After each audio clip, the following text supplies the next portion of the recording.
Quando a gente fala de família hoje, pode parecer muito esquisito, muito estranho, principalmente pelo momento em que nós estamos vivendo. O momento em que a família não é valorizada, que os laços familiares não são realmente laços em que as pessoas estão vendo grande importância. Pelo contrário, nós estamos vivendo um momento em uma sociedade em que a destruição da família, dos laços, da maneira em que Deus nos criou, a forma que o Senhor nos criou, tem tentado destruir tudo isso, todos esses valores, esses princípios, porque essa é a obra do inimigo. Isso é o que o diabo quer fazer e ele está fazendo no nosso meio. E nós vivemos um mundo em que nos choca às vezes quando nós percebemos essas variações. As novelas estão cheias disso. Os filmes estão cheios de situações como essa. E de repente nós nos deparamos com um mundo que só fala sobre isso. Relações estranhas, coisas esquisitas, diferentes daquilo que nós entendemos como família, o relacionamento familiar, a importância da família como célula da humanidade. E quando nós pensamos tudo isso, nós entendemos assim, puxa, qual é a nossa posição? O que nós devemos pensar? O que nós devemos crer? Claro que de imediato você fala, não, tem que acreditar na palavra de Deus, eu tenho que acreditar naquilo que o Senhor nos ensinou, sem dúvida. Mas o grande problema que o diabo às vezes faz não é nos convencer a fazer aquilo ou sermos somente contrário àquilo, mas nós começamos a conceder coisas erradas na nossa própria família e na nossa própria vida. Como eu trato a minha esposa, como eu trato o meu esposo, como eu trato o meu filho, como os filhos tratam os pais, nós começamos a ter uma discórdia e uma confusão e uma complicação em que a gente já não vive mais aquilo que Deus planejou para a família. Mesmo que nós rejeitemos, não, isso eu não penso, isso eu não quero, isso não vai acontecer, eu não vou usar um animal como um instrumento, como sendo meu filho, minha filha, e vou tratá-lo. Não que a gente não deve tratar bem os animais, eu penso que a gente tem que tratar bem, tem que cuidar como animal, mas não como um elemento essencial da relação familiar. Quando a gente pensa tudo isso e fala assim, não somente nós precisamos nos posicionar para nos reajustar em termos desses valores e princípios, mas como entender como uma missão da igreja que fala sobre esse assunto, que abre o jogo sobre esse assunto. Porque não existe nenhum outro organismo, não existe nenhuma outra entidade, não existe nenhum outro meio em que a mensagem da família de Deus é falada ou é colocada dentro dos princípios que Deus criou a família. E a igreja precisa entender que essa é uma fala dela, é uma missão dela.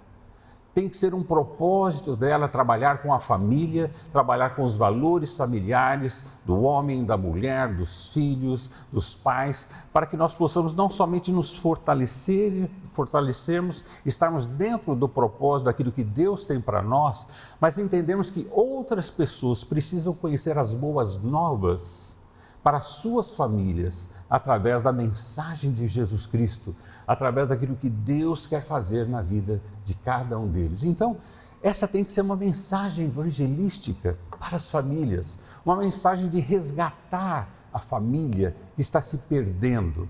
Uma coisa, quando a gente estuda antropologia, sociologia, a gente vê no ciclo da humanidade que isso sempre ocorreu. Essas barbaridades que hoje nós estamos vendo e às vezes nós nos escandalizamos, a sociedade já passou em outras eras momentos como esse, em que ela tentou se tanto desestruturar, tanto acabar as instituições formais como a própria família ou a igreja, que depois de um tempo volta e vê que, olha, não tem futuro para nós, não tem o que fazer. Nós nos tornamos desumanos, em todo sentido. E aí há um regresso para aquilo que é verdadeiro, aquilo que é puro e aquilo que é certo. Mas isso só regressa, só volta quando a igreja cumpre o propósito dela de valorizar aquilo que Deus criou como um local de felicidade, de prazer e de alegria. Quando você vai para Gênesis, e vê logo no primeiro capítulo, segundo capítulo, na criação, você vê que Deus foi tão cuidadoso, tão zeloso, tão sistemático em criar todas as coisas. E quando você vê ali no capítulo 1, a partir do versículo 26, você vê toda uma preocupação de Deus criar o homem, criar a mulher, criar a família. O versículo 26 de Gênesis, capítulo 1, diz o seguinte: então disse Deus, façamos o ser humano, a nossa imagem, ele será semelhante a nós, dominará sobre os peixes do mar, sobre as aves do céu, sobre os animais domésticos, sobre todos os animais selvagens da terra e sobre os animais que rastejam pelo chão. Assim, versículo 27, Deus criou os seres humanos, a sua própria imagem, a imagem de Deus os criou, homem e mulher os criou. E o versículo 28 começa dizendo: então Deus os abençoou e disse. Então, quando Deus criou o homem e a mulher, Deus os abençoou e disse palavras proféticas, disse palavras de incentivo, de encorajamento, daquilo que seria o propósito desse homem e dessa mulher, de se relacionarem, de terem filhos, de viverem uma vida em harmonia com todas as coisas, principalmente entre eles. E há todo um valor que vai sendo colocado no homem e na mulher, para que toda a natureza e criação de Deus também possa ser valorizada. E você vai vendo que Deus criou tudo aquilo e criou todo um ambiente para que esse homem e essa mulher fossem felizes. A família foi criada para ser feliz, para produzir felicidade, produzir alegria, produzir harmonia. Quando nós estamos ligados ao propósito de Deus, quando entendemos que Deus nos criou, não nos criou simplesmente para procriar, não nos criou simplesmente para convivermos, Ele nos criou para sermos felizes. Não pode existir um outro ambiente, um outro local melhor de felicidade do que a própria família. A família tem que ser o centro de todo o prazer, de toda a alegria, de toda a felicidade, porque Deus nos abençoou dessa maneira, desta forma, para este propósito. E Ele criou todo o ambiente para o homem, ali no paraíso, para que o homem realmente e a mulher pudessem viver, experimentar e ter tudo aquilo para ele. Então, quando você olha o primeiro e o segundo capítulo de Gênesis, você vê toda uma escrita em volta da família, do prazer. E Deus os criou de uma forma tão magnífica. Ele, olha, eu vou fazer a família, eu vou fazer o homem e a mulher, mas eles vão ser a nossa imagem, a nossa imagem e semelhança. Então, quando você pensa que na família, na relação familiar, nós podemos representarmos ou termos ali a semelhança do nosso Deus dentro do relacionamento familiar. Então, a família dá um testemunho. A família vive a presença e a pessoa de Deus quando ela vive todos os valores e aquilo que Deus colocou como propósito. Eu gosto muito dessa passagem porque vai falar também, principalmente o capítulo 2, versículo 8, quando diz assim: o Senhor Deus plantou um jardim no Éden para os lados do leste e ali colocou o homem que havia criado. O Senhor fez brotar do solo árvores de todas as espécies, árvores lindas que produzem frutos deliciosos. Não é magnífico? Não parece aqui Santa Catarina, dessa região, assim, eu fiz uma relação muito grande com o paraíso, com tudo que a gente vai vendo aqui na estrada, né? Quando a gente vem descendo a serra, eu falei, gente, olha, a gente está perto de Deus, a gente está perto do propósito de Deus quando a gente mantém tudo isso, quando mantém essa qualidade. E, claro, Deus tinha que colocar uma ordem nisso tudo. Deus tinha que colocar uma maneira de o homem entender os seus limites, né? E entender até onde ele podia ir. Mas quando ele tentou ser igual a Deus, quando ele tentou ser melhor que Deus, ou saber quanto Deus, ou substituir a Deus, foi quando o homem caiu, foi quando o ser humano caiu. E é o que essa geração está tentando fazer. Tentando achar um outro jeito de ser família, tentando achar um outro jeito de ser homem, um outro jeito de ser mulher. Não existe, só existe um jeito, o jeito que Deus criou, com o propósito que Deus criou para felicidade, alegria e testemunho. Por isso eu posso me apegar firmemente nisso, e ninguém vai mudar essa palavra, porque é palavra de Deus. É bênção de Deus, é profecia de Deus sobre a família. Talvez você possa estar vivendo não toda essa intensidade de felicidade, alegria, prazer, satisfação, testemunho na família, porque em algum momento, talvez você tenha deixado esse propósito e tenha buscado talvez outra, ou entendido, ou ouvido outras orientações que vão nos distraindo daquilo que Deus nos colocou. Mas é tão maravilhoso quando você olha e vê assim, você e sua família foram criados para serem abençoados, para serem felizes, para serem alegres, sabe? E às vezes a gente vê família que parece que a coisa acontece ao contrário. Parece que a família foi feita para brigar, para ter confusão, para ter luta, para ter, sabe, disputa, mas não o companheirismo, não o compartilhar, não o se ligar. Família para Deus é tão importante que Ele começa e se põe esse espelho em nós de sermos, né, a imagem e semelhança dEle, e Ele continua a desenvolver toda a humanidade pela família. E Jesus não veio, né, numa espaçonave, né, Ele não apareceu de repente, Jesus veio pela família. E o interessante é que, quando Jesus veio, a coisa que é bem marcante, quando Jesus veio, foi batizado e começou o seu ministério, chamou os primeiros discípulos, aí Jesus foi fazer o primeiro milagre dele.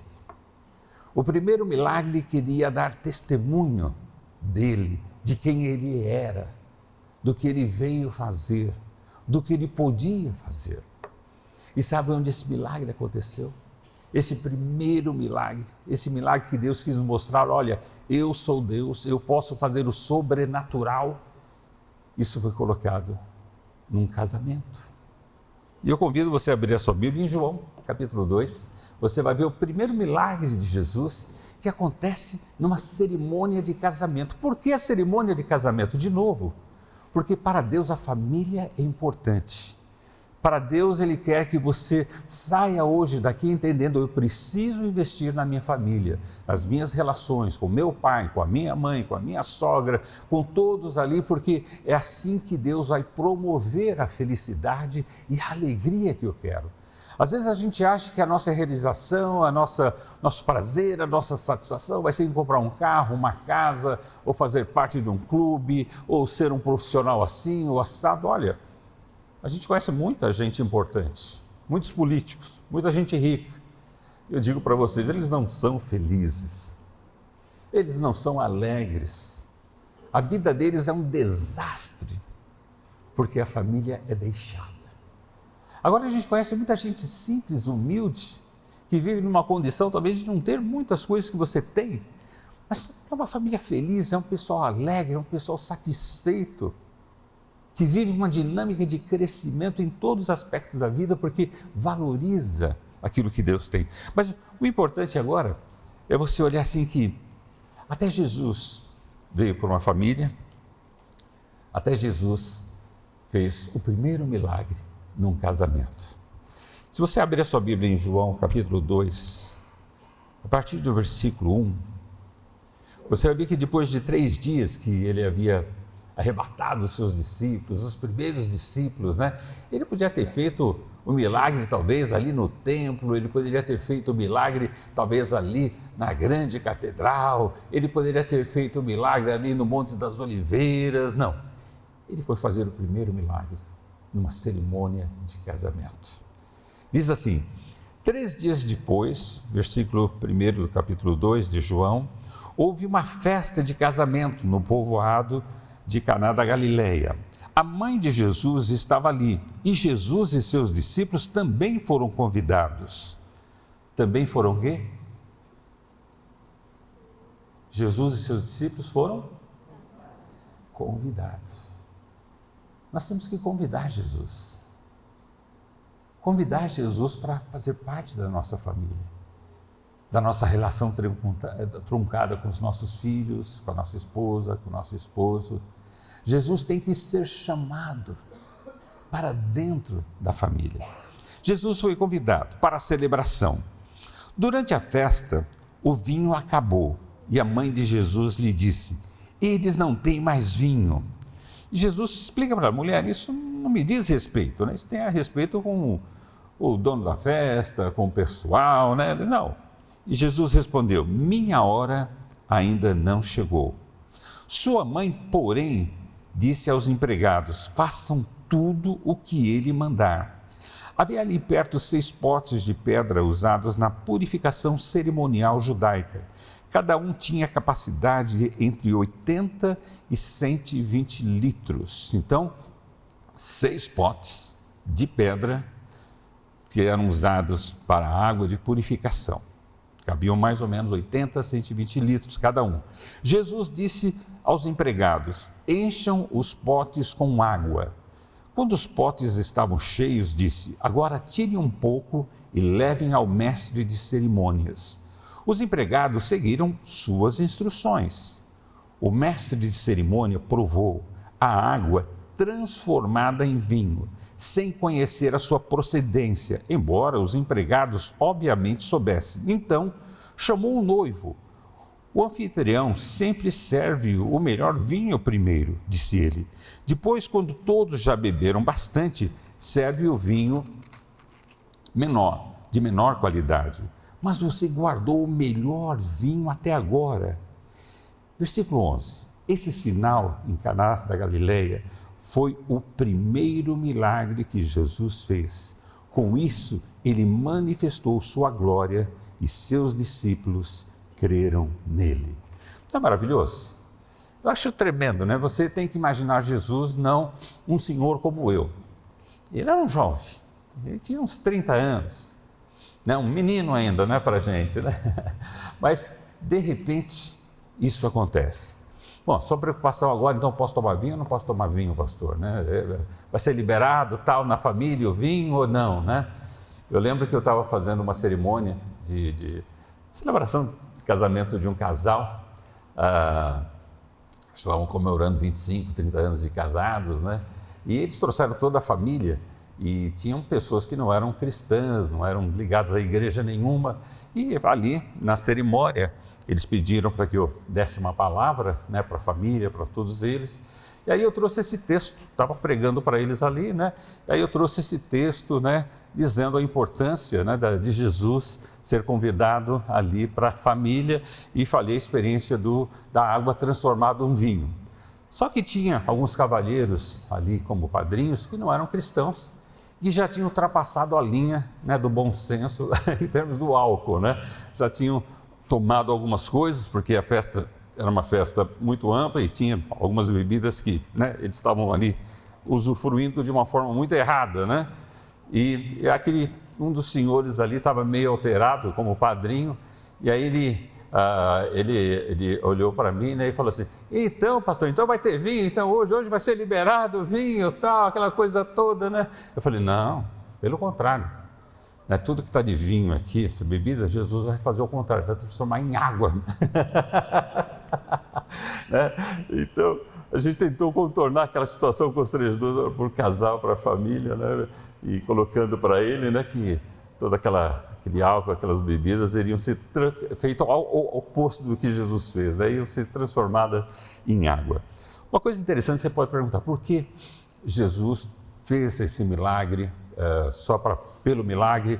Porque ele utilizou o vinho ali como um elemento importante nesse primeiro milagre e para aquela família. Vocês já devem saber que o vinho tem uma representatividade, principalmente naquela época, mas atrás até hoje, de vida, de saúde, de alegria. É um elemento que tem esse simbolismo dentro da sociedade. Isso já de muito tempo histórico, né?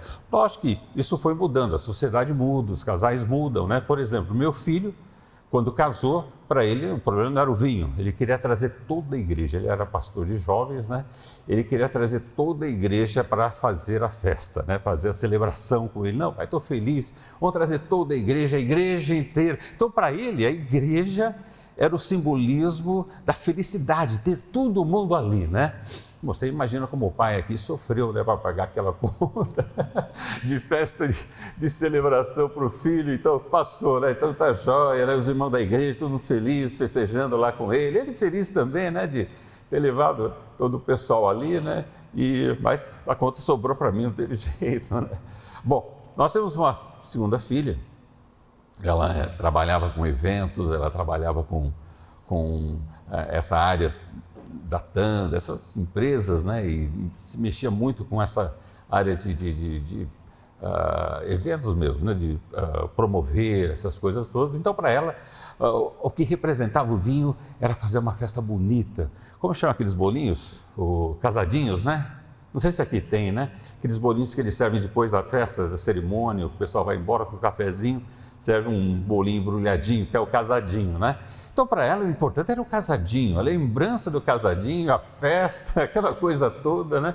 E ela se responsabilizou por parte, eu preciso me responsabilizar por outra parte, mas o simbolismo foi ali, em vez do vinho, foi ter aquela lembrança, aquela coisa que para ela fazia sentido, né? O casamento teria um sentido, um simbolismo de que ela estava feliz e estava dividindo aquela felicidade com aquelas pessoas. Nossa última filha, né, a filha mais jovem, casou. Imagina, ela é musicista. Então, para ela, o negócio era música. O vinho ali representava a música. Pai, eu quero muita música. Eu quero toda a família cantando, eu quero trazer o conjunto, eu quero trazer a orquestra, eu falei, meu Deus do céu, né? Então, para ela não foi, né, a igreja, não foi o bem casado, né, mas foi levar música. Então, era um casamento cheio de eventos musicais que representava para ela aquilo que realmente era uma gratidão, era uma alegria que ela estava sentindo em relação àquilo, né? Naquela época de Jesus, o vinho tinha essa representatividade perante os convidados, né? Ele tinha uma representatividade social, né, em que as pessoas entendiam que o vinho moderado tem essa ideia de vida, de prazer, de alegria e tudo mais. E quando esse casal estava ali promovendo, e os judeus, até os dias de hoje, né, eu já estive várias vezes lá, até os dias de hoje, eles usam o vinho como esse simbolismo, essa ideia de felicidade, de alegria, de compartilhar com os outros, né? Então, uma cerimônia, uma festa que não tem vinho, para eles parece que faltou respeito, faltou educação, faltou aquela coisa de cuidado disso. Então, para aquele casal, o vinho tinha essa representatividade de receber bem, de entregar bem, de mostrar à sociedade, né, o que eles estavam desejando, querendo. Por isso que Jesus fez aquele milagre. Quando eu olho para esse milagre, por que o primeiro milagre? Por que o primeiro milagre no casamento? Me preocupo muito pouco com o vinho ou com a água, mas em si o milagre que aconteceu ali, eu vejo a importância de nós termos Jesus logo no início da nossa vida matrimonial. Nós estarmos cientes de que nós temos sempre que estarmos chamando Jesus para participarmos conosco. Eu e Ieda, nós nos casamos muito cedo. E a nossa formação enquanto adultos foi um ajudando o outro, através da palavra de Deus, e muitos seminários e palestras como essa que nós íamos sempre, porque entendíamos que a palavra de Deus iria fazer diferença na nossa família e na nossa vida. E a gente pode falar isso hoje, graças a Deus, né? Nossos filhos estão casados, nós temos netos, e o fruto daquilo que nós investimos, de priorizarmos a palavra de Deus, o conhecer Jesus, o trazer Jesus para a nossa vida, para a nossa família, o que aquilo enriqueceu. De tal forma que a nossa família é um testemunho, como Deus o quer. A nossa família, a nossa relação familiar é um testemunho, que é isso que Deus espera de nós. Não que nós sejamos perfeitos, que nós não erramos. Eu brigo de vez em quando com ela, ela briga comigo, né? Não, põe outra calça, não faz isso, faz aquilo. Isso é normal. A gente conversar, discutir, mas a gente não tem aquela coisa de mágoa, ressentimento, ódio, raiva, né? E querer um destruir o outro, um querer menosprezar o outro. Fora de nós isso. Porque nós entendemos que nós devemos nos tratar como Deus quer que nós venhamos a nos tratar. Com educação, com amor, com alegria, com Salmos e Provérbios. Eu leio Provérbios para minha esposa todos esses anos. O primeiro Provérbios que eu li para ela foi o Provérbios 14, 1. Alguém consegue ler Provérbios 14, 1 aí? Logo no início do nosso namoro. Vamos ler Provérbios 14, 1. E nós somos casados há quase 47 anos. Não sei se ela aprendeu ou eu aprendi Provérbios 14, 1. Vamos lá, quem pode ler para mim em voz alta? Toda mulher sábia edifica a sua casa, mas a tola a derruba com as próprias mãos. Coitada da minha esposa, ela tinha 15 anos quando eu li isso para ela. Graças a Deus ela continuou namorando comigo e casou comigo. Mas essa era a cantada, né, do cristão novo, né, do cristão que ia ser pastor. Né? Eu falei, deixa eu já deixar que uma coisa vai acontecer. Lógico que depois ela devolveu outras Bíblias para mim também. Né? Outros versículos de homem sábio, homem prudente, aquela coisa toda. Mas a palavra de Deus, a vida de Jesus nas nossas vidas familiares fez todo o sentido da alegria e do namoro que nós temos até hoje. A paixão que nós temos um com o outro, com os nossos filhos. A alegria de estar juntos. Às vezes hoje, graças a Deus, nós estamos trabalhando juntos, né? Ela é diretora ali do ministério, a gente tem esse privilégio de poder viajar juntos e ela estar aqui comigo. E, de repente, eu falo para ela, estou com saudade de você. Ou ela fala para mim, eu estou com saudade de você, mas a gente passou o dia inteiro junto. Mas a gente queria ficar juntos, entre nós, conversar, bater papo, orar, brincar, que é o que a gente faz bastante. Porque é assim que eles viviam ali no paraíso. Conversando, brincando, se divertindo, se alegrando com tudo aquilo que Deus havia criado. Quando a gente estava vindo para cá, eu estava me alegrando com ela. Ela queria morar em todo lugar aqui, né? A gente estava se alegrando com tudo que a gente estava vendo, porque é o prazer que Deus nos dá nas nossas relações. Quando eu olho essa passagem de Jesus que nos transporta para o casamento no Novo Testamento, a importância do casamento e da relação familiar, e depois você vai ver isso na própria experiência dos discípulos, por exemplo, a vida de Pedro, quando ele vai falar sobre família, quando ele vai falar sobre a relação marido e mulher, é uma coisa profunda e maravilhosa o que é nos ensinado através da palavra de Deus. Então, veja, Deus criou a família, Deus nos criou para sermos família, vivermos em família, mas uma família feliz, uma família alegre, uma família brincalhona, uma família que se diverte, uma família que se motiva, uma família que estimula um ao outro a alcançar os seus objetivos, uma família que realmente as coisas acontecem. Mas isso só acontece não é porque eu sou bom e ela é boa, acontece porque Jesus está conosco. E Jesus é convidado quando eu me importo com aonde eu encontro Jesus. Eu encontro Jesus na sua palavra, eu encontro Jesus na sua história, eu encontro Jesus na vida dos seus discípulos que, ao ler o Novo Testamento, eu consigo ver qual é o trato, o manejo, a maneira de se lidar com a vida. E aí é como se eu estivesse convidando Maria, os discípulos, Jesus, para fazer parte também da minha cerimônia, da minha alegria. Quando nós nos afastamos disso, só acontece coisa ruim para nós, só acontece desgraça para nós. Mas quando nós nos aproximamos disso, há cura e libertação para nós.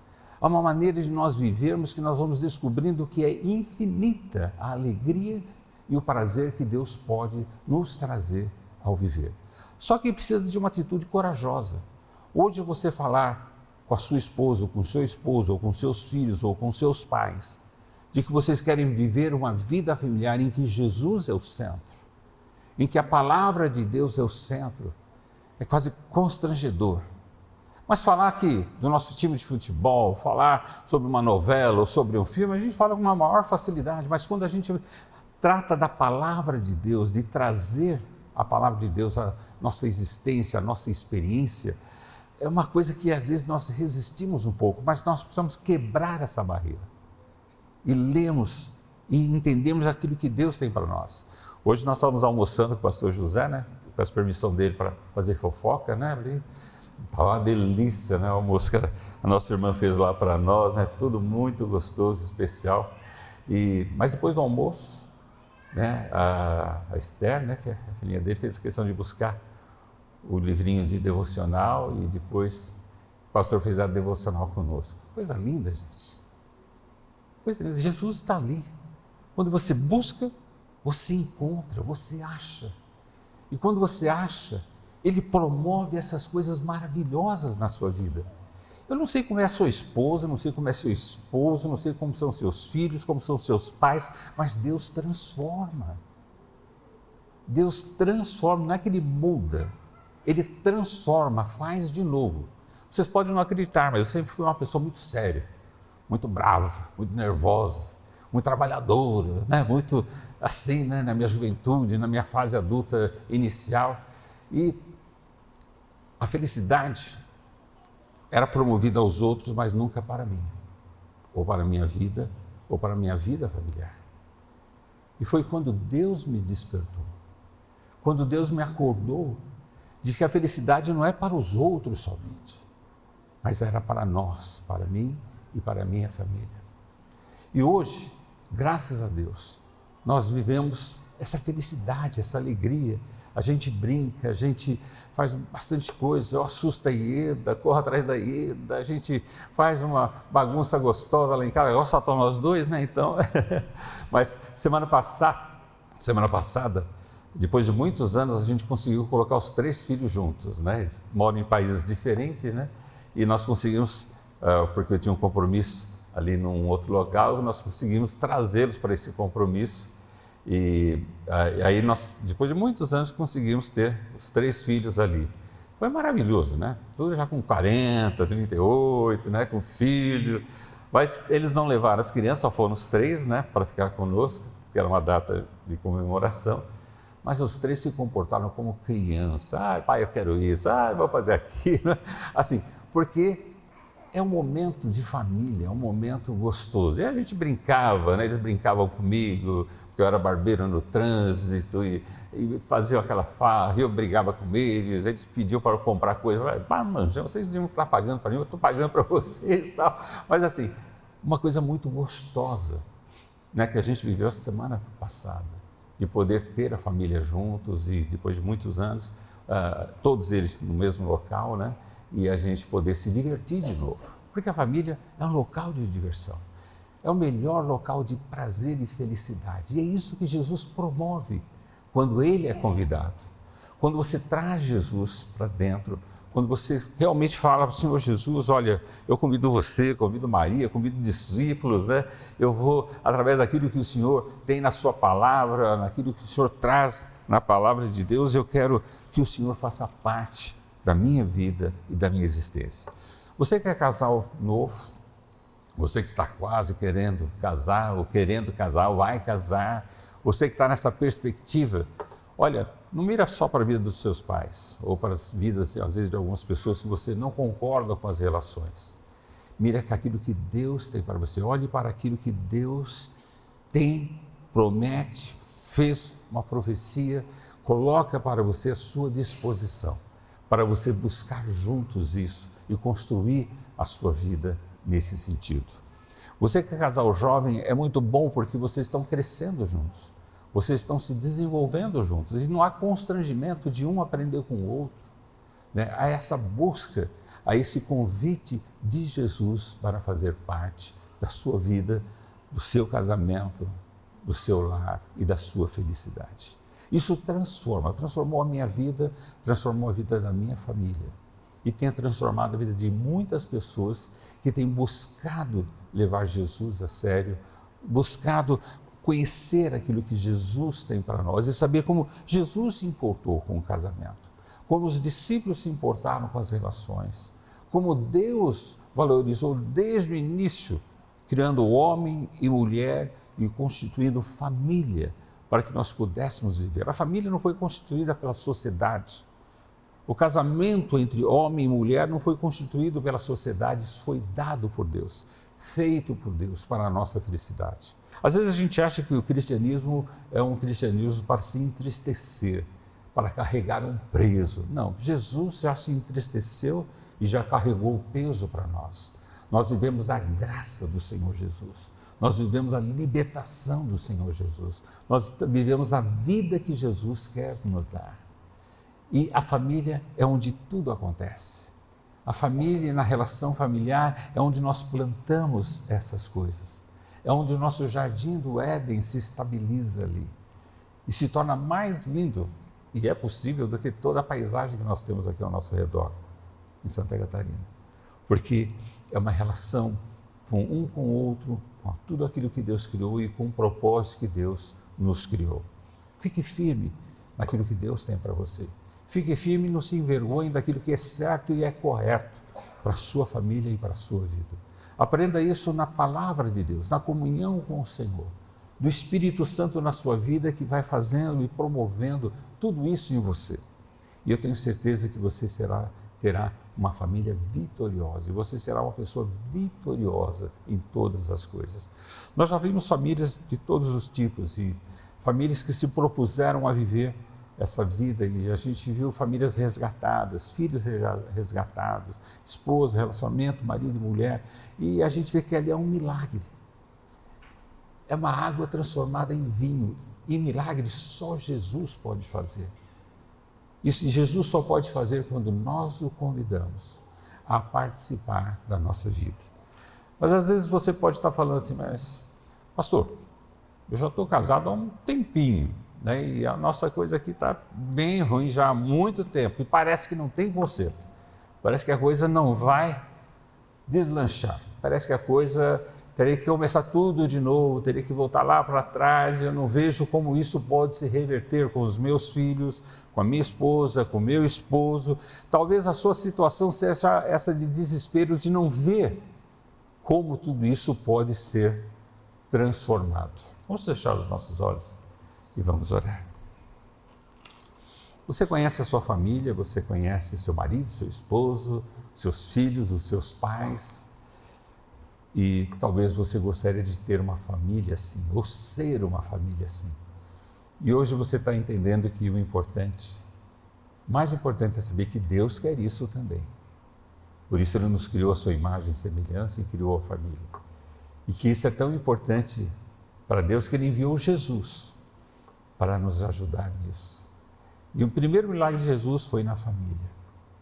E Ele quer fazer um milagre na sua vida também, na sua família. Feche seus olhos e fala, Senhor, faz um milagre na minha relação com os meus filhos. Faz um milagre na relação com meu esposo ou com a minha esposa.